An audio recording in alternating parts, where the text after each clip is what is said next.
إن الحمد لله نحمده ونستعينه ونستغفره ونعوذ بالله من شرور أنفسنا ومن سيئات أعمالنا. من يهد الله فهو المهتد ومن يضلل فلا هادي له. وأشهد أن لا إله إلا الله وحده لا شريك له، وأشهد أن محمدًا عبده ورسوله. يا أيها الذين آمنوا اتقوا الله حق تقاته ولا تموتن إلا وأنتم مسلمون. يا أيها الناس اتقوا ربكم الذي خلقكم من نفس واحدة وخلق منها زوجها وبث منهما رجالا كثيرا ونساء، واتقوا الله الذي تساءلون به والأرحام إن الله كان عليكم رقيبا. يا أيها الذين آمنوا اتقوا الله وقولوا قولا سديدا يصلح لكم أعمالكم ويغفر لكم ذنوبكم، ومن يطع الله ورسوله فقد فاز فوزا عظيما. أما بعد، فإن أصدق الحديث كتاب الله، وخير الهدي هدي محمد صلى الله عليه وسلم، وشر الأمور محدثاتها، وكل محدثة بدعة، وكل بدعة ضلالة، وكل ضلالة في النار. رب اشرح لي صدري ويسر لي أمري واحلل عقدة من لساني يفقه قولي. ربنا آتنا في الدنيا حسنة وفي الآخرة حسنة وقنا عذاب النار. بەڕێزان خۆشەویستان، سەلام و ڕەحمەتی خوای پەروەردگارتان لەسەر بێ لەم کاتە پیرۆزەدا. خۆشەویستانم، وتاری هەینی ئەمڕۆمان باسکردنە لە علم و زانست و زانایان و ئەو کەسانەی کەوا سەرمەشقی هەڵگرتنی علم و زانست و زانیاری لەم نیشتیمانەی ئێمەدا. بەڕێزانم، دیارە علم و زانست و زانیاری بۆ ئینسانی ئیماندار وەکو خواردن و خواردنەوە وایە، و ئەو کەسانەش کەوا هەڵگری علم و زانستن زانیارین لە کۆمەلگادا پێویستە لەسەر ئێمە لەسەر شانی تاکە تاکەی مسلمانان کە ڕێزیان بگرن و احتیرامیان بگرن و بەبەدەم داخوازی و داواکاریەکانیانەوە بچن و دوورکەونەوە لە ئەزیەتدان و لە شتێک کە ئەبێتە مای ناڕەحەتی و سەریەشە بۆ ئەوان.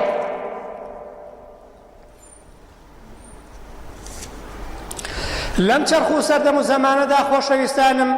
ئێمەی ئیماندار زۆر جار لێمان ئەقەومێ سەبارەت بەو کەسانەی کە زانا و دانا و عارفن، ئەوانەی کەوا مامۆستای ئاینی و خزمەت بە دین و ژینی خەڵک ئەکەن، وەکو پێویست احترامیان ناگرین، تاوەکو لە ناومانە کۆچەکەن و نامێنن. ئەو کاتانە ئێمە ڕێز و قەدر و پلەپایە و مەقامیان ئەزانی لە کۆمەلگادا کە چەندێک ئەوان زەرورن بۆ کۆمەلگا. لەژێر تشکی ئاەت و فەرمودەکانە لەم وتارەدا ئاماژەکەین بە گەورە و پلەپایی زانایان، ئەوانەی کە هەڵگری میراتگرانی پێغەمبەرانن، سەلامی خوای گەورەیان لەسەر بێ. قورئانی پیرۆز لە دەیان ئاەتدا باسی گەورەی و باسی پلەپایە و شکۆی زانایانی کردووە، ئەوانەی کەوا بەڕاستەقینەی لە کۆمەلگادا خەم ئەخۆن لە دینی خەڵک، لە ژینی خەڵک، دەنگێکی بێوێر و زوڵاڵن، هیچ کاتێک لە ئاستی ناحەقەکاندا بێدەنگی هەڵنابژێرن، بەڵکو خۆیان لە ڕیزی خەڵکی چەوساوە و ستەمدیدە و لە ڕیزی خەڵکانی هەژارە ئەبیننەوە. بۆیە هەموو ژیانیان لە خزمەتکاری خەڵکیدا بەسەر ئەبەن. بۆیە پێویستە ئێمە ئیماندارش نرخ و بەها و ڕێزی ئەو کەسانە بزانین، نەک بە مردنیان ئەنجاکە گەورەی ئەوانەمان بیرکەوێتەوە، چونکە تا لە دەست نەچوونە و ماون پێویستە ئێمە حورمەتیان گرین و لەگەڵیان نابین و خۆشەویستی خۆمانیان بۆ دەربڕین و دەستباری کاری قورسی گرانی ئەوان بین. خوای گەورە و میهرەبان لە قورئانی پیرۆزدا ئەفەرمێ: أعوذ بالله من الشيطان الرجيم يا أيها الذين آمنوا أطيعوا الله وأطيعوا الرسول وأولي الأمر منكم. خوای گەورە ئەفەرمێ ئەو کەسانی کە ئیمانتان هێناوە، ئێوە فەرمان بەرداری خوای گەورە بکەن و گۆڕایەڵی بکەن و ئیطاعی بکەن و لەگەڵ پێغەمبەرەکەیدا. پاشان ئەو کەسانەی کەوا ئولو الأمر لە ناو ئێوەدا، یعنی خاوەنی علمن، خاوەنی زانستن و خاوەنی خزمەتکردنی دین و ژینی ئێوەن. بۆیە لە تەفسیری ئەم ئاەتەیە گەورە هاوڵی پێغەمبەری خوا صلی الله عليه وسلم ابن عباس ڕەزای خوای لێ بێ فەرمێ: ئولو الأمر لەم ئاەتەدا بەمانای ئەهلی فقه دێ ئەوانەی کەوا ئەهلی فقهن ئەوانەی کەوا ئەهلی زانستی شەرعین و ئەوانە ئەهلی خوان ئەوانە ئەهلی خوان کە زانست و زانیاری دینداریان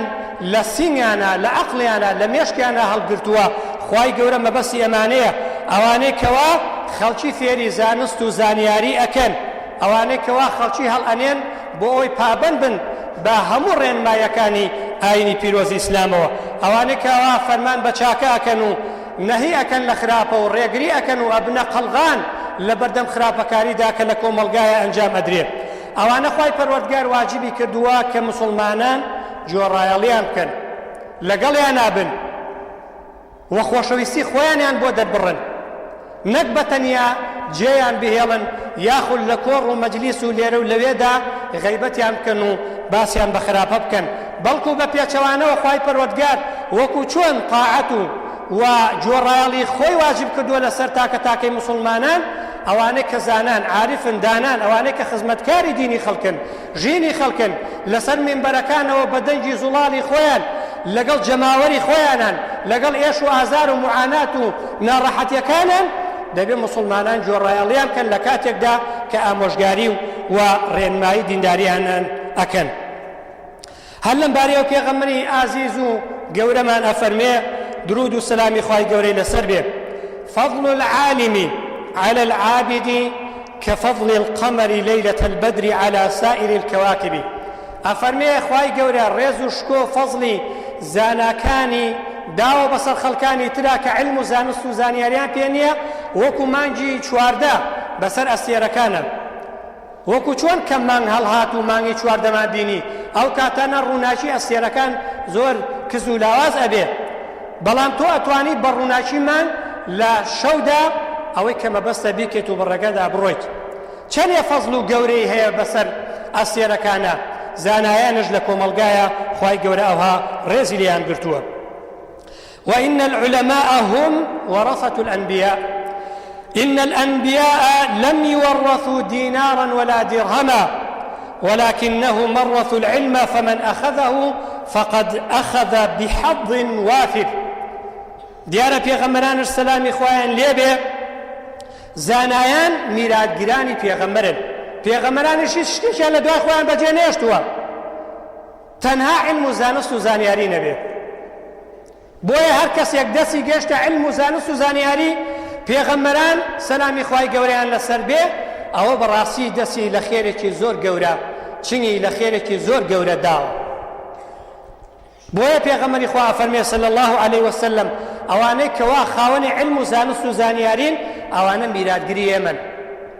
ئەوانە خوای گەورە ڕێز و پلەپایە و شکۆی پێداون موسڵمانانی ئێوەش ئاگادار بن لەگەڵیان نابن بە ڕوح و گیان و ماڵتان لەگەڵیان نابن چونکە ئەوان بە هەمان شێوە لەگەڵ ئێوەدان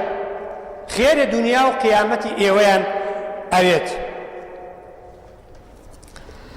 وهروها بيغمني خواه صلى الله عليه وسلم من فرموديش ترى فرمي إن الله لا يقبض العلم انتزاعا ينتزعه من العلماء ولكن يقبض العلم بقبض العلماء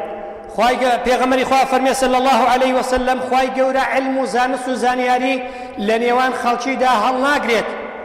بويك علمك يان ليفسنت بلكو زانايان أبات وكزانايان سینیان قەفەزی علم و زانست و زانیاریە یعنی هەر کاتێک زانست و زانیاری نەما ئەوە زاناکانن لە ناوەچن ئەوە عالمەکانن نائەمێنن ئەو کاتانە زانست و زانیاریش دیارە لاوازە بێ حتى إذا لم يبق عالما اتخذ الناس رؤوسا جهالا فسئلوا فأفتوا بغير علم فضلوا وأضلوا ئەو کاتانە سەیرەکەی کە زاناو خەڵکی داناو و ئەو کەسانەی کەوا هەڵگری ئەم میراتەن نامێنە ناو خەڵکیدا ئەو کاتانە خەڵکانێکی نەزان دوو لە ڕووتان پەرژین بێ ئەکەنە پێشەوا و قودوە و چاوساغی خۆیان کە خاوەنی علم و زانست و زانیاری نین کە خەمخۆر نین کە لەگەڵ ئێش و ئازار و معانات و ناخۆشەکانی خەڵکان نین ئەمان لە شیوێک خەڵکی ترش لە شیوێکی تر ئەمجا فتوا ئەدەن بە کەیفی خۆیان بەڕاست و چەپا بەبێ ئەوەی کە خاوەنی زانست و علم و زانیاری بن هەم خۆیان سەر لێ ئەشەوێنن و هەم سەرش لە خەڵکی ئەشەوێنن و خۆیان و خەڵکیش گومڕا و سەر لێ شێواوەکەن. بۆیە خۆشەویستانم هەر کاتێک زانایەک لەناو ئێمەدا مامۆسایەکی ئاینی کە هەڵگری زانست و زانیاری و علمی شەرعیە لە نێوان ئێمەدا کۆژ ئەکا و فەوت ئەکا ئەوە بە دڵنیاییەوە ئێمە خەسارەتێکی گەوراکەین. ئەوە کۆمەڵگای ئێمە بەڕاستی گەورەترین نەقز ڕووی تێەکە. ئاوابوونی ئەستێرەیەک لە ئاسمانی گەشی ئەم نیشتیمانە ئاوا ئەبێت. بۆیە ئێمە ئیماندار هەموو لایەکمان هەست ئەکەین کە کەسێک لە ناومانە ئەڕوات شۆڵایی بۆشاییەک لە دوای خۆی بەجێهێڵێ. هەر بۆیە خوای پەروەردگار لە سوورەتی کەهفدا باسی حەزەتی موسامان بووە کە درود و سەلامی خوای گەورە لەسەر ئەم و لەسەر سەرجەم پێغەمبەران بێ. ئەم پێغەمبەرە مەزنە لەگەڵ ئەم پلەپایەیە کە هەیەی بە شوێن پیاەکدا ئەڕواکە ناوی خضڕە بۆ ئەوی فێری علم و زانست و زانیاری بێ. بەڕێزان علم و زانست و زانیاری تا ئەو ئەندازەیە پێغەمبەران بەم پلەپایە شکۆ و یعنی گەورەیە کە خوای پەروەردگار پێیداون کە لە ناو سەرجەم مرۆڤایەتیدا هەڵیانی بژاردووە بۆ ئەم کارە گەورە و مەزنە شانێکی گەورەی پێداون لەگەڵ ئەوەدا بۆ وەرگرتنی زانست و زانیاری دوای پیاوێکی ئاسایی ئەکەون بەڵام چونکە علمی پێیە ئەم پیاوە مەزنە لەلایەن خواوە تەکلیفەکرێ کە دەبێ شوێنی پیاوێکەکەوێ بۆی علم و زانست و زانیاری لێ وەرگرێ. کە حەزەتی موسا فەرمێ هەل ئەتەبیعوکە ئایا شوێنە بکەوم بێم زانست و زانیاری لێ وەرگرم سەیری ئەم ئەدەبە جوانەکەن. ئەم پێغەمبەرە مەزنە لەگەڵ پیاوێکە کە لە ئومەتەکەی خۆیەتی ئەینوێنێ. دەی ئێمە زیاتر پێویستمان بەوەیە کە لەگەڵ زانایانی خۆمانە لەگەڵ ئەو کەسانەدا کە شەو ڕۆژیان خستووەتە سەریەک بۆی ئەم کۆمەڵگایە لە چنگی دڕندەکان ڕزگارکەن بۆی خەڵکی هۆشیارکەنەوە بۆ ئەوەی ببنە قەڵغان ببنە پارێزگاری دین و ژینمان.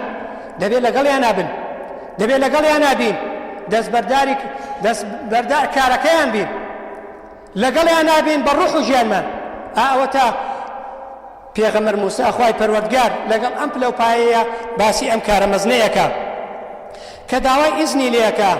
بە ئەدەبەوە ئایا لەگەڵ تا بێم لەم سەفەرەیە فێری علم و زانست و زانیاری ببم. هل أتبعك على أن تعلمني مما علمت رشدا ئایا شوێنە بکەم بۆ ئەوەی کە هەندی علم و زانست و زانیاری بە تۆ دراوە لەلایەن خوای پەروەردگارەوە بۆ ئەوەی منش لێتەوە فێر بم. سەیری ئەمە دەبەکەن سەیری ئەم بە گەورە زانینی ئەم مامۆسایەکەن کە ئەبێتە مامۆسای حەزەتی موسا لەم مەوقیفەیە. ئەمە خوای گەورەی تێمانەگەرێ بەڕەزانم پلەپایەی زانایان عالم ئەوانەی کەوا هەڵگری ئەم علم و زانست و زانیاریان کەوا لە پێغەمبەری مەزنەوە بۆمان ماوەتەوە صلی الله عليه وسلم پێویستە ئێمەش ڕێزیان لێ بگرین و بە شوێنیان نابڕۆین و خۆمان بە شوێن کەوتوو و بە قوتابیەوان بزانین چونکە گەورەیە بۆ مرۆڤ زانا و دانا و عالم و مامۆستای ئاینی کە زانا و دانا و عالمن بە چاوساق و بە برای خۆیان بزانن علم و زانست و زانیاریان لێ وەرگرن. بۆیە خۆشەویستانم هەموو لایەکمان ئاگادارین لە چەند ڕۆژی ڕابردوودا یەکێک لەو کەسە دانا و زانا و عارفانەی شاری هەولێر کە موڵکی سەرجەم کوردستان بوو بە دەستێکی ڕەش تیرۆر کرا شەهید کرا. دیارە ئەو بۆ پلە و پایە و مەقام و منزڵەی کەوا هەوڵی بۆ ئەدا پێی گەی بەڵام خەسارەتێکی گەورە بوو لەم نیشتیمانەکەوت چونکە ئەو پیاوە کۆمەڵە سیفاتی زۆر گەورەی تێدا کۆب بووە. ئەو پیاوە خۆبەخشانە لە پێناوی ڕەزامەندی خوایە لە پێناوی ئەوەی کەوا ئەم کۆمەلگایە تاکە تاکەی ئەم کۆمەلگایە بەختەوەر بن شەو ڕۆژی خست بۆ سەریەک. دیارە لە پێر ئەوشدا دەیان زانایتر دەیان مامۆستای ئاینی کە هەڵگری علم و زانست و زانیاری شەرعی بوون کەوا لێبڕاوانە لە پێناوی ئەوەی کەوا خزمەت بە دین و ژینی خەڵکی بکەن تیرۆر کران شەهید کران بەدەستی ڕەشی تیرۆریستان لەم نیشتیمانەدا بەداخەوە کۆتایی بە ژیانیان هات بەرەو قیامەتی خۆیان بکەونە ڕێ. هەر لەم شارۆچکەی خۆمانە دیارە ئەتوانین بڵێن مامۆستا مەلا تەیفور بەدەستی ڕەشی تیرۆریستان شەهید کرا، مامۆستا مەلا محەممەدی سەنگاوی بە هەمان شێوە کە بە درێژ سەریان کون کرد، مامۆستا عەبدوڵای قەسرێ، مامۆستا عەبدوڵای پڕپریتانی، مامۆستا مەلا یاسین، دوا هەمینیان دیارە دکتۆر هۆشیار بوو، ڕەحمەتی خوای گەورە لە هەمویان بێ، خوای گەورە بەهەشتی پان و بەرینی خۆی بکاتە نسیبیان و لە ڕیزی شەهیدان لە ڕیزی پێغەمبەران پیاوچاکان لە قیامەتدا حەشریان کات. بۆیە خۆشەویستانم، ئێمە ئیماندار لە کاتێکدا کە زانایەک دانایەک وەکوتمان مەلایەک کە خزمەت بە دین و ژینی خەڵکەکە، مەلایەک کە بێ بەرامبەر هەموو تەمەنی خۆی خستۆتە خزمەتی ئەم وڵات و نیشتیمانەوە، بەڕاستی گەورەترین جەریمەیە ئەکرێ بەرامبەر بە تاکە تاکەی موسڵمانان. ئەم جەریمەیە تەنها بەرامبەر بەم پیا و مەزنە نەکرا، بەرامبەر بە خانەوادە و خێزان و مناڵەکانی نەکرا، بەڵکو بەرامبەر بە تاکە تاکەی موسڵمانان کرا. چونکە تیاچوونی زانایەک خەسارەتێکی گەورەیە بۆ هەموو لایەکمان. ئەم پیاوە بەڕێزا خوای پەروەردگار دەیان سیفەتی جوانی تێدا کۆ کردبووە، لەوانە زانایەکی ئەکادیمی بوو، خاوەنی شەهادەیەکی بەرز بوو لە چیە؟ لە عیلمی تەفسیرە، لە عیلمی قورئانە، ئەو قورئانێکەوە دەسووری ژیانی ئێمێ، ئەو قورئانەی کە هەر کەسێک دەستی پێوەگرێ سەربەرزە بێ لە دنیا و لە قیامەتدا. ئەم پیاوە گەورەیە، ئەم کەڵە پیاوە سێر ئەکەی شەهادەی دکتۆرای هێناوە لەم عیلمەیە بۆ ئەوەی لە ڕۆژانی داهاتووی دوای بەدەستهێنانی ئەم بڕوانامەیە خزمەت بە قورئان بکات، لەو مەیدانەدا خۆی ببینێتەوە کەوا تەمەنی خۆی سەرفکە لە پێناوی قورئانەکەی خوایە. و پیاوێکی حەقبێژ و نەترس بوو، چاو نەترس بوو، ئەگەر وتارەکانتان جۆ لێبوو بێ دەرئەکەیەکە و پیاوە چەندێک نەترس بووە و دەنگێکی زۆر خۆشی هەبوو. خوای پەروەردگار فەزڵ و میهرەبانی ئەوەی بەسەرادا بوو و پیاوێک بوو لە ڕووی شعرەوە، لە ڕووی پەخشانەوە دەستی باڵای هەبوو و موسڵحێکی کۆمەڵایەتی بوو. لە هەر جێگەیەکدا پێویست بووایە ئەو پیاوە لێ ئامادە بوو، لە هەر ناخۆشیەک، لە هەر کۆڕ و مەجلیسێکی سوڵحە ئەو پیاوە لێدا ئامادە بوو خۆی ئەبینێەوە و کەسێکی ڕاگەیەنکار و ئیعلامی بوو. بەدایم لە کەناڵەکانی ڕاگەیاندنەوە ئەم پیاوە خزمەتیە کرد بە موسڵمانان و بە خەڵکی ئەم نیشتیمانە و هەروەها کەسێکی وەرزشکار بوو، ڕوحێکی وەرزشی زۆر گەورەی هەبوو. دایم لەگەڵ ئەو کەسانەیە کە بەشێک لە ژیانی ئێمە دەبێ بریتی بێ لە وەرزش. ئەم پیاوە خوای گەورە ڕوحی ئەوەشی پێدا بوو و هەروەها لەگەڵ فەقیر و هەژار و هەتیوەکانە دەست لە ملان بوو. لەم شارۆچکەی ئێمەدا دەیان فەقیر، دەیان هەتی و بەهۆی جوهد و ماندووبوون و تێکۆشانی ئەوە دەوڵەمەنە دیندارەکانی ئەم نیشتیمانە دەستی هاوکاریان بۆ درێژە کرد. بەڕێزانم، بۆیە کاتێک کە عالمێک لە ناوەچێ بەڕاستی خەسارەتێکی گەورەیە، بینیمان بەبێ ئەوەی خەڵکانێک ڕۆژێک لە ڕۆژان لە مەجلیسی ئەم پیاوە گەورەیەدا دانیشت بێتن لە ماڵەوە فرمێسکیان بۆ ئەڕشت، ئەسرین لە چاوەکانیان ئاهاتە خوارەوە بەبێ ئەوەی ڕۆژێک لە ڕۆژان لە مەجلیسیا لە کۆڕیا دانیشت بێتن، دەیان ماڵ وەکو تەعزیە، وەکو شیوەن، وەکو کەسێکی خۆشەویستی خۆیان لێ ڕۆشت بێ دانیشتین بە دیار شاشەی تەلەڤیزیۆن و کەناڵەکانی ڕاگەیاندنەوە ئەگریان. ئەمانە بەڵگەیە لەسەر ئەوەی کە ئەم پیاوە بەڕاستی پیاوێکی ئیماندار بوو و هەموو ئەو تەمەنەی کە هەی بوو و لەو کاتەوە کە زانست و زانیاری و علمی پێبوو بەڕاستی لە خزمەتی خەڵکیدا بوو. بۆیە خۆشەویستانم، پێویستە لەسەر ئێمە ئیماندار لە کاتێکدا کە مامۆستایانی ئاینی لەسەر مینبەری پێغەمبەری خواوەند صلی الله علیه وسلم بەگشتی هەموو لایەکمان ڕێزیان گرین، حورمەتیان گرین و هەموو لایەکمان پێویستە بەڕاستی بەدەم ئەو بانگەوازەوە بچین کە ئەوان هەڵگرین، کە بانگەوازی دینداری، خواناسی و ئیسلامەتی و ئەخلاقی جوان و ڕەوشتی بەرزە. بۆیە ئێمە لێرەوە داواکەین لە دەستگا پەیوەندیدارەکان لەو شارەدا کە عاسیمە و پایتەختی کوردستانە نەیەڵن تیرۆریستان و دەستی ڕەشی مرۆڤکوژەکان بە تایبەتی لەناو بەری زانایان هەروە یعنی وەکو بەرزەکی بانان بۆی دەرچن و بەدەستی عەدالەت و دادگا و تۆڵەی عەدالەتیان لێ نەسەنرێتەوە. بۆیە هەموو کەسانە دەبێ بگیرێن نابێ وەکو کەیسەکانی ترکەوە ڕۆژنامەنووس و خەڵکانی تری بوێری ئەم نیشتیمانە تیرۆر کران کەیسەکەیان هیزە بە دەرخۆ نەبکرێ پاش ماوەیەکی دوور و درێژ ئەوجا تەسریحاتێک دووسێ دێڕ بوترێت و لە دواییدا بەڕاستی خەڵکی قەناعەت نەکابەوە. ئەوە ئەرکی سەرشانی دەستگاکانی پۆلیس و ئاسایشە کە ئەو جۆرە تاوانانە ئەو جۆرە تاوانبارانە بدۆزنەوە تاوەکو هەموو لایەکمان بە ئاشتی لەم نیشتیمانەدا بژین. چونکە ئەوەی کە ئێمە ئیمڕۆ کە شانازی پێوەکەین بوونی ئەمن و ئاسایشە لەم نیشتیمانەیە ئەجینا دەیان قەیران دەیان مشکلات دەیان سەرێشە ڕووی تێکردوین. جا ئەمن و ئاسایشش نەمێنێ خەڵکی بە ئازادی نەتوانێت بێ لە مزگەوتەکانە نوێژەکەی بکات یاخود سەردانی ئەم شار ئەو شار بکە ئیتر هیچ مانایەک بۆ ژیان نامێنێ بەڕێزانم. ئەمە گەورەترین مەترسیە کە ڕوبەڕووی زاناو ڕوبەڕووی مەلاو مامۆستایانی ئاینی و تاکە تاکەی خەڵکی ئەم نیشتیمانە بێتەوە.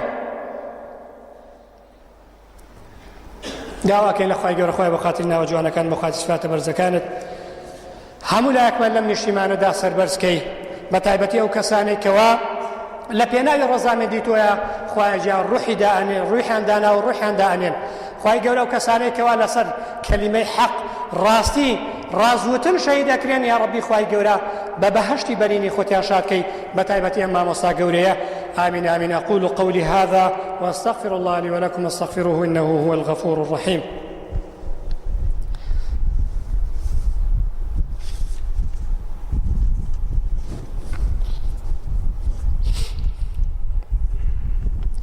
الحمد لله ثم الحمد لله وما توفيقي ولا اعتصامي إلا بالله عليه توكلت وإليه أنيب أحمده وأشكره وأشهد أن لا إله إلا الله وحده لا شريك له وأشهد أن سيدنا محمدا عبد الله ورسوله صلوات الله وسلامه عليه وعلى آله وصحابته أجمعين. أوصيكم أيها الناس بتقوى الله وطاعته ولزوم أوامره وكثرة مخافته فإن الله مع الذين اتقوا والذين هم محسنون. ربي مويلي بزماني پنجەکانی هەڵوەرێ ئەو کەسەی گوڵشەن بە دەردی گوڵخەنی دۆزەخ بەرێ. ڕەبی مووی لێ بێ زمانی ئەو کەسانەی کەوا لەم وڵات و نیشتیمانەیە بە زمانیان خەڵکانی ئەم نیشتیمانە ئەزیە دەدەن بە دەستەکانیان ئەبنە هۆکاری لە ناوچوونی ئەو کەسانەی کە خزمەتکارن لەم نیشتیمانەدا. جا مامۆستای ئاینیە یان خەڵکانی ڕۆشنبیرن یان ڕۆژنامەنووسە یاخود ئەو کەسانەی کە دەنگێکی بوێریان هەیە لەم نیشتیمانەدا ئەوانەی کە بە ڕاستەقینەیی سینجیان لێ دەرفەڕانووە تەمەنی خۆیان خستۆتە کردووەتە مۆمێک و لە پێناوی ڕۆشنکردنەوەی بەرچاوی خەڵکی تەمەنی خۆیان ئەسووتێنن. شاعریش ئەڵێ ما الفخر إلا لأهل العلم إنهم على الهدى لمن استهدى أدلاء وقدر كل امرئ ما كان يحسنه والجاهلون لأهل العلم أعداء فافز بعلم تعش حيا به أبدا الناس موتى وأهل العلم أحياء. ئەفەرمێ فەخر بۆ کەسانەیە لە ژیانی دنیا کەوا خاوەنی علم و زانست و زانیاری بەسوودن ئەوانە هەم خۆیان بەهۆی علمەکەیانەوە هیدایەت دەدا و هەم خەڵکانی تر ئەگەر گوێیان لێ ڕابگرن ئەوە هیدایەت وەرەگرن بەهۆی علم و زانستیانەوە. نرخ و بەها و شکۆی هەر کەسێک بەهۆی ئەو علم و زانست و زانیاریەوەیە کە لە مێشکایەتی لە سینگایەتی و ئەو کەسانەی کە جاهیل و نەزانن پەرژین بێ لە ڕووتان دیارە دوژمنی ئەو کەسانن کەوا زانست و زانیاریان پێیە. بۆیە هەر کەسێک کەوا علم و زانست و زانیاری بەدەست بێنێ ئەوە بۆ هەتایە ئەژی ئەگەر بژمرێت ئەوە هەر لە ژیانی ڕاستەقینەدایە. بۆیە ئەو کەسانەی کەوا مردوون ئەو کەسانن کەوا خاوەنی علم و زانست و زانیارینی. بۆیە خۆشەویستانم هەر یەکێک لە ئاسی خۆیەوە دەبێ هەوڵدا فێری علم و زانست و زانیاری بێ و بە هەمان شێوەش ڕێز و حرمەت و پلەپایی زانایان لەم نیشتیمانەدا بزانێ بە تایبەتی ئەو کەسانەی کەوا لەگەڵ فەقیر و هەژارن ئەو کەسانەی کەوا بە ڕاستەقینەیی میراتگیری پێغەمبەری سەروەرمانن صلی الله عليه وسلم کە جیلێک لەو جیلانە مامۆستایانی ئاینین بە درێژایی مێژوو ئەوانەی کە خەباتیان کردووە ئەوانەی کەوا لە بەرامبەری دوژمنانی ئەم نیشتیمانە ئەم وڵاتە ئەم میلەتە سینیان دەرپەڕانەوە شۆڕشیان کردووە بە درێژایی مێژوو مامۆسایانی ئاینی سەرمەشقی هەموویان بوونە ئەوانە کە شاعرن لە پیرەمێرد لە بێخود لە نالی لە مەحوی هەموو ئەم کەڵە زانایانە کە ئێستاکە ئێمە شیعرەکانیان ئەخوێنینەوە ئێستاکە ئێمە کە ئەچینە سەر ڕێگە و ڕێچکە و ڕێبازیان کاتێک کەوا ژیان نامیان ئەخوێننەوە شانازیەکەین کە ئەو جۆرە گەورانە ئەو جۆرە پیاوە مەردانە لە حوجرەی مزگەوتەکانەوە پێگەشتون ئەوانەی کەوا شۆڕشیان کردووە ئەوانەی کە کاری سیاسیان کردووە بە درێژایی مێژوو هەرمە نابوونە و ئەگەر مەلاژ نەبوو بێتن مەلاتیانی گەیاندووە بۆیە ئێمە هەموومان وڵاتمان حکوومەتمان دام و دەستگاکانمان یعنی هەر جێگەیەک لەم نیشتیمانەدا بستێک خاچی ئەم نیشتیمانە قەرزاری مەلایە قەرزاری مزگەوتە قەرزاری زانایە قەرزانی ئەو کەسانن کەوا بە درێژایی مێژوو خزمەتیان کردووە هیچ کاتێک نەچوونەتە سەنگەری دوژمنانی ئەم نیشتیمانە ئەوانەی کەوا ویستویانە خوێنی خەڵکی بڕێژن و ویستویانە ئەو شۆڕشەی کە کراوە بەفووی دەمیان بکوژێنەوە لە کۆتایە داواکەین لە خوای گەورە خوایە بۆ خاتری ناوە جوانەکانن بۆ خاتری سیفاتە بەرزەکانت یا رب العالمین لەم کاتە پیرۆزە و لەم ساتە پیرۆزە و لەم شۆلە پیرۆزەیە داوا لێکن خوای گەورە هەموو ئەوانەی کەوا خوێنیان ڕێژدا لەسەر ئیسلام لەسەر حەق لەسەر دین لەسەر مزگەوت لەسەر هەتی و لەسەر هەژار لەسەر قورئانەکەت یا ربی خوای گەورە بە شەهیدی قیامەت قوبڵیان کە یا رب العالمین وەکو ئێمە بە شەهیدی دنیا قوبڵمان کردوونە خوایە بۆ خاتری ناوە جوانەکانت ئەوانەی کەوا دەستیان ئەچێتە خوێنی زانایان خوێنی ڕۆژنامە نووسان ئەوانەی کەوا دەنگی بوێریان بەرز کردوتەوە خوایە دەستەکانیان زمانیان مووی لێبێنی و دەستەکانیان هەڵوەرێنی یا رب العالمین خوای گەورە لە دنیادا تۆڵە و ئینتیقامیان لێبسەنیتەوە پێش قیامەت ئەوانەی کەوا دەستیان هەبووە لە تیرۆرکردن و شەهیدکردنی ئەو مامۆستا بەڕێزەدا کەوا خزمەتکاری ئەم نیشتیمانە بووە بە تایبەتی ئەم شارۆچکەی ئێمەیە یا ڕبی خوای گەورە